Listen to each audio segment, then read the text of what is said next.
She was at the dinner table, mid-sentence, talking about Sure. something You she'd won't done a believe what hundred happened times next. before. And then she Oh, really? just Yes, stopped. absolutely. Not dramatically, not with any panic. She simply paused, her fork hovering in the air, searching for a word that wouldn't come. Then she laughed it off. Everyone else laughed too. What is Her it you want to daughter talk didn't about? What is laugh, it you wanted to talk because it about? was the third time Just that wanted to make week. sure you're okay, Not my the dear. same word, different words, different moments, different rooms. So the family did what most families do. They waited. They told themselves it was stress. It was the heat. It was just getting older. Here is what I need you to understand. That waiting, that reasonable, well-meaning, completely understandable decision to wait, is the most dangerous thing you can do. Because right now, in those early moments, there is a window open, and most people don't even know it exists. In this video, I'm going to show you exactly what to do, today, at home, when you notice those moments. There is a specific neurological protocol that can slow and, in some cases, interrupt early cognitive erosion before it becomes something much harder to reverse. Let me start with the most dangerous mistake I see families make. And I see it constantly, in my clinic, in the conversations people have after appointments, in the calls I get from adult children who are frightened and don't know where to begin. The mistake is this: confusing normal aging with early neurological erosion. These are not the same thing, and the difference between them is not subtle once you know what to look for. Normal aging is forgetting where you put your keys. Neurological erosion is standing in front of a locked door I and not being sure what the keys are for. I don't remember. Normal aging is taking a moment to find someone's name. Neurological erosion is asking the same question 3 times in 20 minutes and having no memory of asking it before. Normal aging is occasionally losing your train of thought mid-conversation. Neurological erosion is a pattern, and the pattern has a shape. In my neurology clinic, I use 3 filters to tell the difference: frequency, pattern, and functional impact. Frequency is how often it's happening.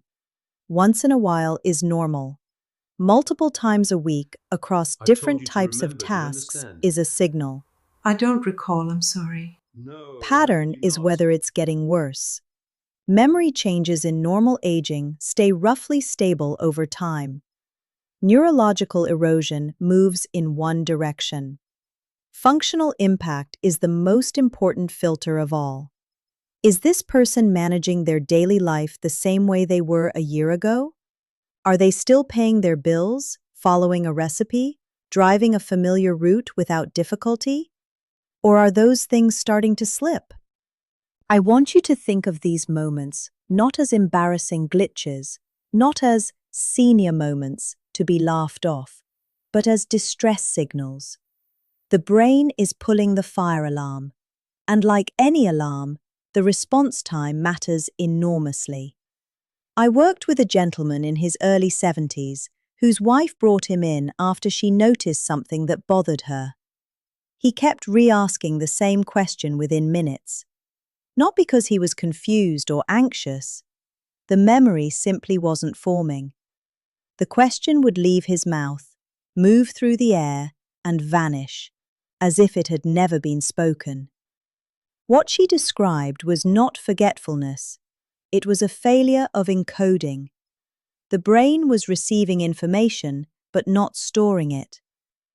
That is a clinical distinction that changes everything about what to do next. Here is what makes this so easy to miss.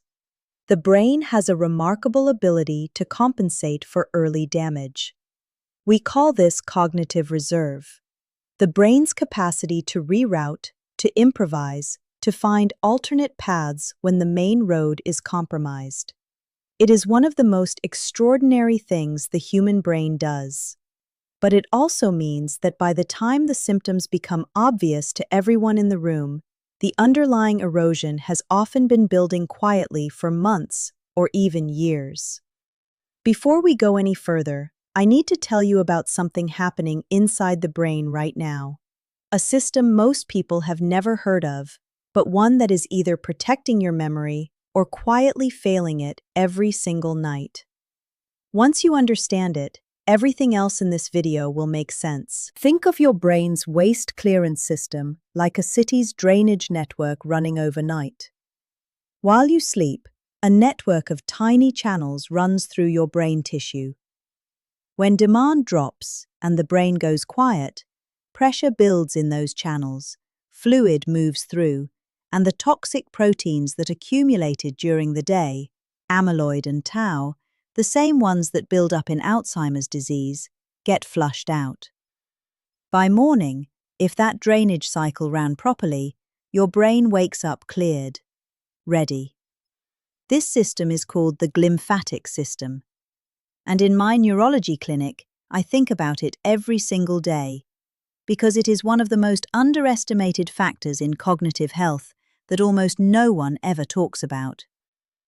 This drainage cycle runs almost entirely during deep sleep, the kind where your body is still, your breathing slows, and your brain shifts into a very particular rhythm. That is when the channels open wide, the fluid moves, and the waste gets flushed out. Now think about what happens when that drainage system loses pressure night after night and the flow slows to a trickle. Night after night, the toxic proteins don't get fully cleared. They begin to accumulate.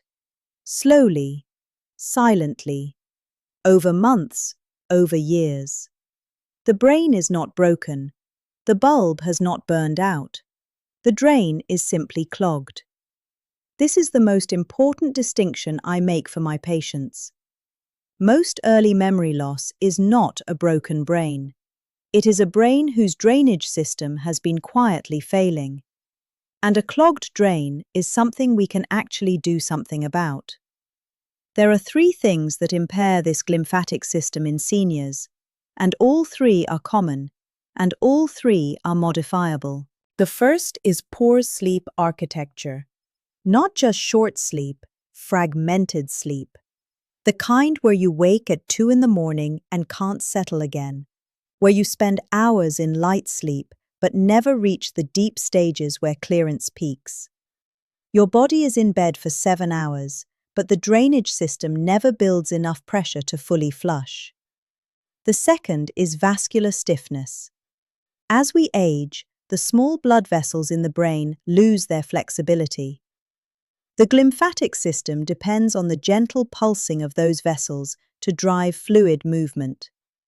When the vessels stiffen, the pulse weakens. The fluid slows. The waste sits longer than it should. The third is chronic low-grade stress. This one surprises people. Elevated cortisol, the stress hormone, disrupts sleep architecture, constricts blood vessels, and directly impairs the hippocampus, which is the part of the brain most responsible for forming new memories. Stress doesn't just make you feel foggy, it is physically toxic to the memory centers of the brain. Now here is the part that should give you genuine hope. Amyloid doesn't announce itself. By the time symptoms become obvious, the accumulation may have been building for a decade. But the brain is also remarkably resilient. Neuroplasticity is real. New pathways can form. The glymphatic system can be supported. The damage in many cases can be slowed, and in early stages, in some cases partially reversed, if you act while the window is still open. So what do you actually do? Right now, today. The moment you notice a fog event in someone you love. I want to be very clear about something before we go through this. This is not a substitute for medical care. What this is the difference between responding and waiting. And that difference, in early cognitive erosion, can change the entire clinical trajectory. The first step is the one most people skip. Do not dismiss it. When a fog event happens, a word that vanishes mid-sentence, a question asked twice in 10 minutes, a moment of disorientation in a familiar room. Treat it as a neurological signal, not a social inconvenience, not something to smooth over with a laugh. The brain is pulling the fire alarm. Your job is to hear it. Step 2 is what I call the sensory grounding reset. This is a specific 3-part technique that interrupts the brain's stress cascade. When a fog event occurs, the brain often shifts into a low-grade stress response. Cortisol rises, hippocampal function dips further, and the very system you need for memory consolidation gets suppressed. This technique pulls the brain back out of that state. Here is exactly how to do it. Have the person sit down comfortably, both feet flat on the floor. Not lying down, not standing, seated, grounded, still. Now take 3 slow, deliberate breaths together. Breathe in, 2, 3, 4. Now out, 2, 3, 4, 5, 6. That longer exhale is not incidental. It directly activates the parasympathetic nervous system, the branch of your nervous system responsible for rest, repair, and recovery. It lowers cortisol. It reduces the chemical pressure on the hippocampus.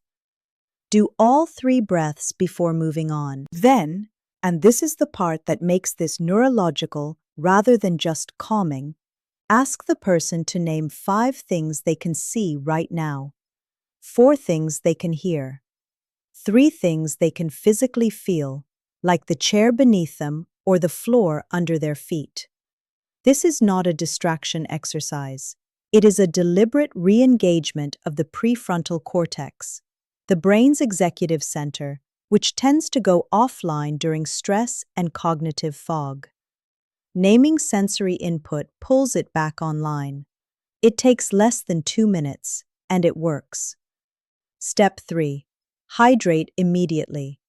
1 full glass of water, right now. The brain is roughly 73% water. Even mild dehydration, the kind that doesn't feel like thirst, measurably impairs memory consolidation and slows cognitive processing. This is not wellness advice. This is basic neurology. Step 4 is the one that will matter most at your next doctor's appointment. Write it down. Note the time, the setting, what the person was doing, what triggered the event if you can identify it, and how long it lasted. That instinct Elena's daughter had at the dinner table, the one that told her to keep watching, to keep counting, that is exactly where this log begins. This clinical log is the single most useful thing you can bring to a neurologist. I have had patients whose entire diagnostic picture changed because a family member walked in with 2 weeks of careful, specific notes. That log tells me things no scan can. Step 5. Do not wait for it to happen again before making an appointment. 1 episode is a signal. 2 is a pattern. 3 is a conversation that needs to happen with a specialist. Now. Not next month. Now. This is not about fear. This is about readiness. And readiness is what gives the brain its best possible chance. The immediate protocol handles the moment. But what protects the brain over time is a different kind of discipline. And it starts the morning after. The most powerful long-term intervention I know is not a prescription. It is not a supplement. It is a morning routine that takes less than 10 minutes and directly supports the glymphatic clearance system we talked about earlier. The morning is when that overnight drainage cycle either finishes the job or stalls. And 3 specific habits determine which one happens. Here is what they look like in practice. The first thing, before coffee, before anything else, is 1 full glass of water. I know this sounds simple, but coffee is a vasoconstrictor. it narrows blood vessels. The glymphatic system needs the opposite of that first thing in the morning. Water is what allows the final flush of the overnight clearance cycle to complete. 1 glass, before anything else. That is the first step. The second piece is 2 minutes of gentle rhythmic movement. Not exercise, not a workout. I mean calf raises while you stand at the kitchen counter. Slow shoulder rolls. A gentle rotation of the neck from side to side. What you are doing is activating circulation and signaling the cardiovascular system to deliver oxygenated blood upward toward the brain at the moment it needs it most. Think of it like waking up a garden hose. You don't blast it on full pressure. You open the valve slowly, let the water move through, clear the line. The third piece is one focused cognitive task within the first 30 minutes of waking. Not scrolling, not news. Something that requires active recall. A crossword. Writing down 3 things you remember from yesterday. Not events from years ago, but yesterday. What did you eat for dinner? Who did you speak to? What was on your mind before you fell asleep? Active recall is not just good mental exercise. It is a direct signal to the hippocampus to stay engaged, to keep forming new connections, to resist the passive drift that accelerates erosion. Now we need to talk about sleep, because the morning reset only works if the night before it was actually restorative. Most seniors I see are not sleeping too little. They are sleeping poorly. There is a critical difference between hours of sleep and quality of sleep. Slow-wave deep sleep is when glymphatic activity peaks, and most seniors are losing slow-wave sleep without knowing it, often because of 3 things that are completely fixable. First, screen exposure in the 60 minutes before bed. Blue light suppresses melatonin and delays the shift into deep sleep. Put the phone down, the television too. 60 minutes before bed, the screens go off. Second, inconsistent sleep and wake times. The glymphatic system runs on a biological clock. Irregular timing disrupts that rhythm. Going to bed and waking at the same time each day, even on weekends, protects the architecture of your sleep in ways that no supplement can replicate. Third, sleep position. Research on the glymphatic system suggests it drains more efficiently when you sleep on your side rather than on your back. It is a small adjustment, but done consistently, it supports the very clearance cycle we are trying to protect. And finally, nutrition. Omega-3 fatty acids, leafy greens, berries, and beets are not wellness trends. They are vascular support for the brain's blood supply. A Mediterranean-style eating pattern has a measurable impact on cognitive trajectory. Not because of any single food, but because of what it does to the vessels the glymphatic system depends on. None of these changes is dramatic on its own, but done consistently, they compound. They build what we call cognitive reserve, the brain's buffer against decline. All of this, the immediate protocol, the morning reset, the sleep discipline, only works if you know when to stop managing at home and start moving toward a specialist. So let me be very direct about this. There is a line between act now at home and this needs a neurologist today. Most families cross it without realizing because they are waiting for something dramatic, a collapse, a crisis, something undeniable. But that is not how early cognitive erosion announces itself. It is quiet, and the quiet ones are the ones who need you to pay attention. Here are 5 signs that cannot wait. The first is repeating the same question within minutes, multiple times in a single conversation with no awareness it was already asked. Not once, multiple times, in the same sitting. The second is getting disoriented in a familiar place. Their own neighborhood, their own kitchen. If someone who has lived in the same home for 20 years suddenly cannot orient themselves in it, that is not a senior moment. That is a neurological red flag. The third is a sudden shift in personality or mood that is out of character. Increased anxiety where there was none. Withdrawal from people they love. Irritability that surfaces without a clear cause. The brain governs personality, and when that starts to change, the brain is telling you something. The fourth is difficulty with tasks they have done for decades. Following a recipe they made every Sunday. Paying bills they managed without help for 40 years. Navigating a route they drove for 30. When the familiar becomes unreliable, the erosion has moved into functional territory. The fifth is word-finding failures that are increasing in frequency. Not occasional, not once this week. A pattern that is growing, week over week. When you go to that appointment, bring 3 things. The symptom log, dates, times, context, duration. A written timeline of when you first noticed changes, and a full list of current medications.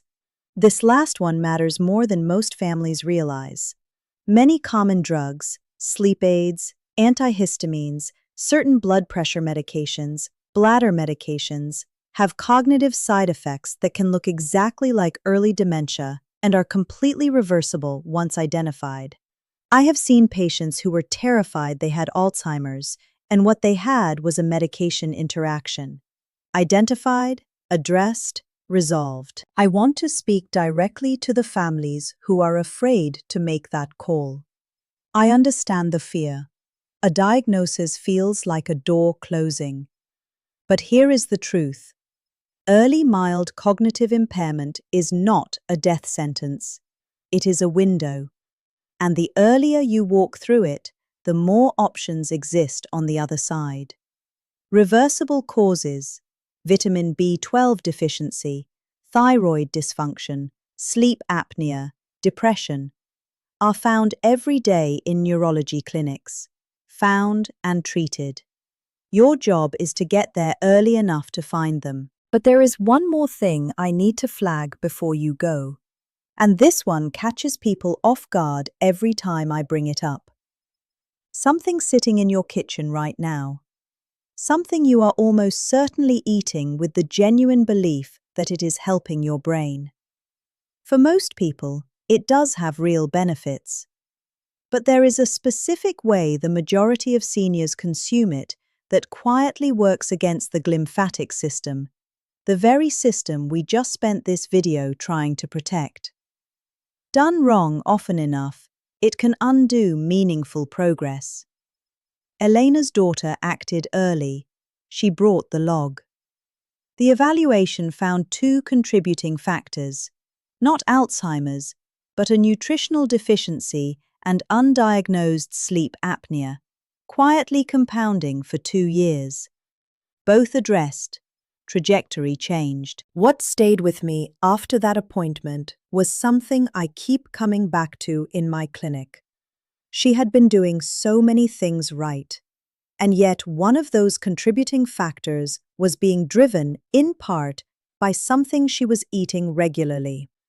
Something she genuinely believed was protecting her mother's brain. The intention was right. The execution was working against her. That is exactly what the next video is about. It is on your screen right now. Watch it next, because everything you have put in place today is only as strong as what you do not yet know is undermining it.